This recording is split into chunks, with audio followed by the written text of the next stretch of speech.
Le juste et préalable dédommagement est un principe cardinal en matière d'expropriation.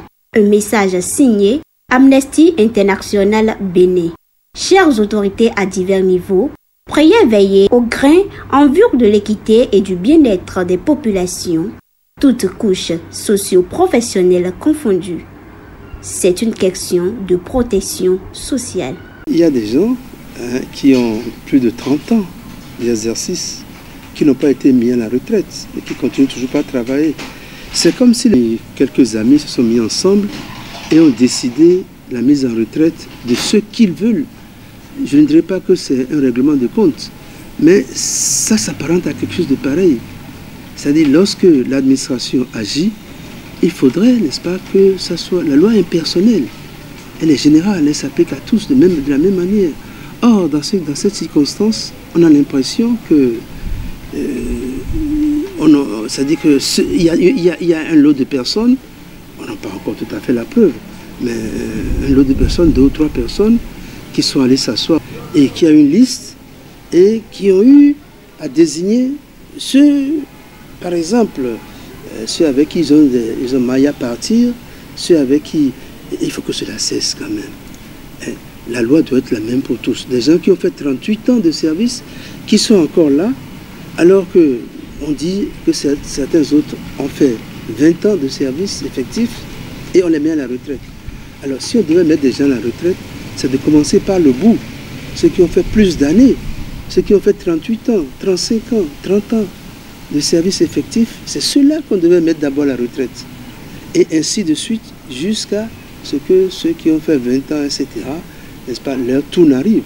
Donc, il ne faut pas pondre des listes comme ça au hasard et penser que, n'est-ce pas, ceux qui sont affectés, n'est-ce pas, ne vont rien dire, parce qu'évidemment, il n'y a plus de syndicats.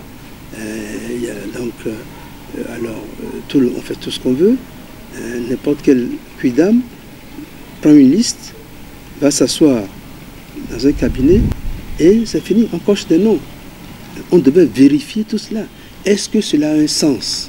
Ce qu'on appelle la retraite des faits, c'est vrai, il y a une loi peut-être qui dit qu'il faut le faire.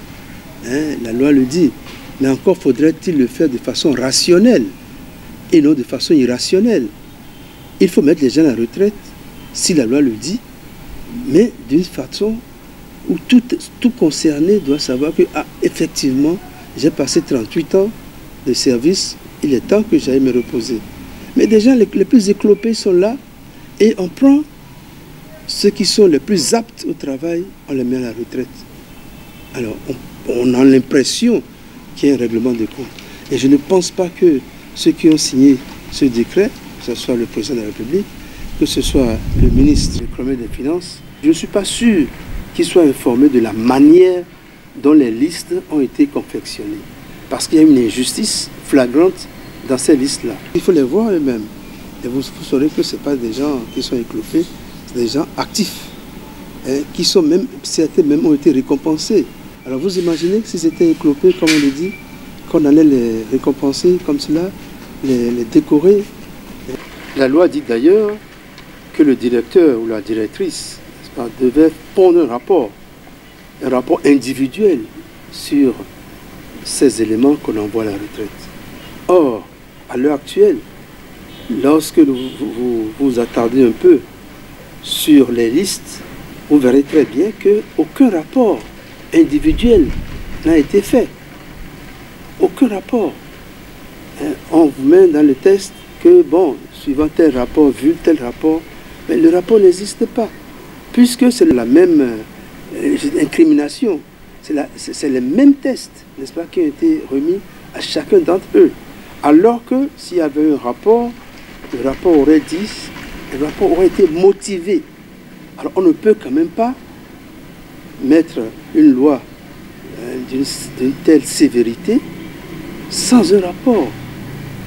Un rapport, n'est-ce pas, qui puisse dire ce pourquoi on envoie tel ou tel à la retraite. Ce rapport n'existe pas. Donc c'est pour dire que c'est une loi qui doit... Alors soit la loi doit être reprise, soit elle doit aller jusqu'au bout.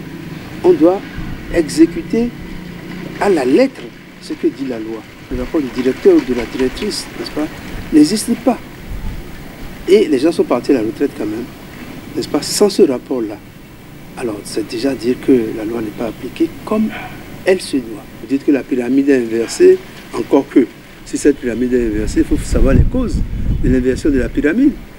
Si en temps, il y a eu du laisser-aller et que la pyramide est inversée, vous n'allez pas vous en prendre à ceux qui sont jeunes encore et qui ont des grades élevés, des officiers supérieurs. Vous n'allez pas vous en prendre à eux. Ce n'est pas de leur faute si la pyramide est inversée. Il faudrait un audit. Un audit doit être fait pour savoir pourquoi cette pyramide est inversée. On ne fait pas cela et on prend des gens au hasard, on les pique au hasard et on dit voilà qu'ils aillent à la retraite, n'est-ce pas, de façon d'office. Et là, on dirait que c'est une sanction dans ces conditions.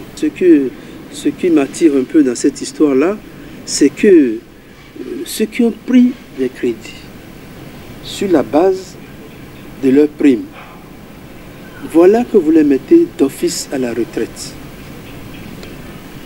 Les crédits ont été pris sur la base de ces primes-là. Voilà que ces primes sont supprimées. Alors, dites-moi, comment est-ce qu'ils vont rembourser ces crédits?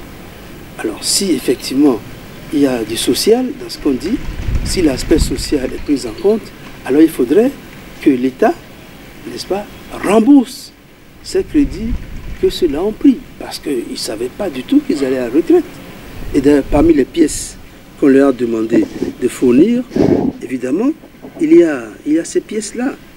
Il y a les pièces, une attestation de revenus annuels, et la domiciliation des primes à la banque, et la preuve qu'on est au moins à 7 ans de sa retraite.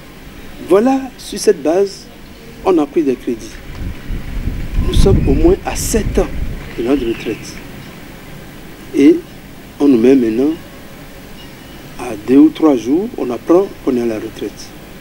Alors, je crois que les banques, évidemment, soit les banques versent tout cela à la poubelle, c'est-à-dire que ces crédits ne seront plus actuels. Mais je crois que l'État doit quand même penser à cela et penser à rembourser ces crédits que ceux-là auraient pris. En tout cas, s'il est fait qu'on ne touche pas à cette mesure-là. Mais j'ai bonne foi que si ceux-là saisissent le juge administratif, je crois que le juge administratif, n'est-ce pas, va annuler ces mesures compte tenu de tout ce qui est là. Parce que la loi, c'est la rigueur. Dura lex, sed lex. Le juste et préalable dédommagement est un principe cardinal en matière d'expropriation. Un message signé Amnesty International Bénin. Chères autorités à divers niveaux, priez veiller au grain en vue de l'équité et du bien-être des populations, toutes couches socio-professionnelles confondues. C'est une question de protection sociale.